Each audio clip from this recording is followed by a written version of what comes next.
Hello, folks, and welcome back to Chris Wyatt. This is Chris in central Pennsylvania. Cock up and move up or over, but remain on the Latuli House gravy train of wealth and privilege. Speaker of the National Assembly, Nosiziwe Mapisa Nkukula. This useless, never held a genuine job, suckling off the teat of South African taxpayer for decades, the failed and fired former defense minister has announced that motions of no confidence in President Cyril Ramaphosa and his cabinet will be heard on the 30th of March. She had the following to say: the scheduling of the two motions of no confidence in the president and in cabinet, I will provide feedback. But for now, we are proposing the date of March 30th for both the debate and the voting for these two motions, which have been submitted by both the ATM and the DA. So said the Speaker of the National Assembly. Now, the African Transformation Movement's Vuyolo Wetu Sungulu has called for the motion no confidence in Ramaphosa, while the Democratic Alliance had previously, under its leader John Steenhuisen, requested a motion of no confidence in the entire cabinet. But don't get too excited, South Africa. First, it's an open ballot. In other words, members of parliament who are not elected by you, the voters, because they're picked off of a party list under apportionment based on the percentage of votes that a party gets. So the voters don't pick these members of parliament. They're appointed by political parties, and they're unlikely to jeopardize being relieved by their political party bosses for voting the president out. Democratic Alliance Chief Whip Natasha Mazzone said an open vote would be very concerning to members who might not want to toe the party line.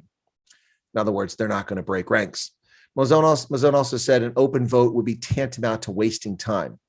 She suggested Mapisa Nkukula take a legal opinion on the matter, and in this time and case, Mazzone is 100% correct. Now, second, the DA has already openly stated they do not want to remove Cyril Ramaphosa. First of all, we don't want to get rid of the president because we know what's waiting in the wings. Okay, so John Steenhuisen, why is that exactly? You don't want to remove the president? We don't want to end up with President Mabuza or President Lindiwe Sisulu. Fair enough. Neither do we want to see that outcome. The African National Congress with 230 seats and the DA with 84 seats account for 79% of the seats in the National Assembly. If the Democratic Alliance abstains, that means that 21% of votes would not be in favor of removing Cyril Ramaphosa. Regardless of what ANC members do, it means that it's highly unlikely he will have to resign.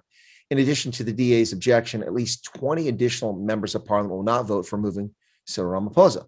The Inkatha Freedom Party has already said it will not vote against Ramaphosa. The United Democratic Movement says it will not participate unless it is a secret ballot. And the African Christian Democratic Party says it's going to abstain. So that's 14 for the IFP, 2 for the UDM, and 4 for the ACDP. That's 20 additional seats. So if things hold as they are at the moment, this means potentially 334 of the 400 members of parliament seats, or 84%, are not going to vote to remove Ramaphosa. Given that you need 50 plus 1, so 201 seats, that means Ramaphosa is not going anywhere. Now, the third reason why South Africans shouldn't get too excited is that given it's an open ballot, many in opposition also have issues with this method. However, if the ballot were to be secret, Ramaphosa might actually be on his way out the door. So what's next? Debate on the motions against Ramaphosa and his inept, corrupt, patronage puppy cabinet take place on the 30th of March. Then an open vote. Ramaphosa will survive, as will his useless permanent political class cabinet. They're also likely to survive. However, if it were a secret ballot, all bets are off on removal of the cabinet members. There are plenty of hungry ANC members of parliament who smell blood in the water, the chum going, and they may vote to remove sitting cabinet members and move up the ranks of the ANC. In order for the president or his cabinet to be removed in separate motions of no confidence or votes of no confidence, 201 members of the 400-seat body must vote to remove them. Now, this has never happened in post-apartheid era South African history. We came close a couple years ago when Jacob Zuma had 197 votes against him, with people abstaining, just 4 votes shy of removing him from office. If 201 votes are cast to remove Ramaphosa or his cabinet, they are obliged by law to resign and must be replaced. Hungry for a seat? You and the ANC? I bet you're hoping for a secret ballot so you can vote against that cabinet. Well, folks, there you have it.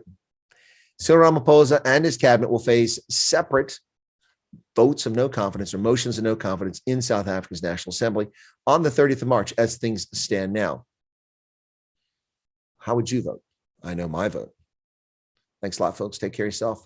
And be sure to become a subscriber if you're not one already. Smash the like button. It's right down there. Appreciate your support here on Chris White Africa. Take care.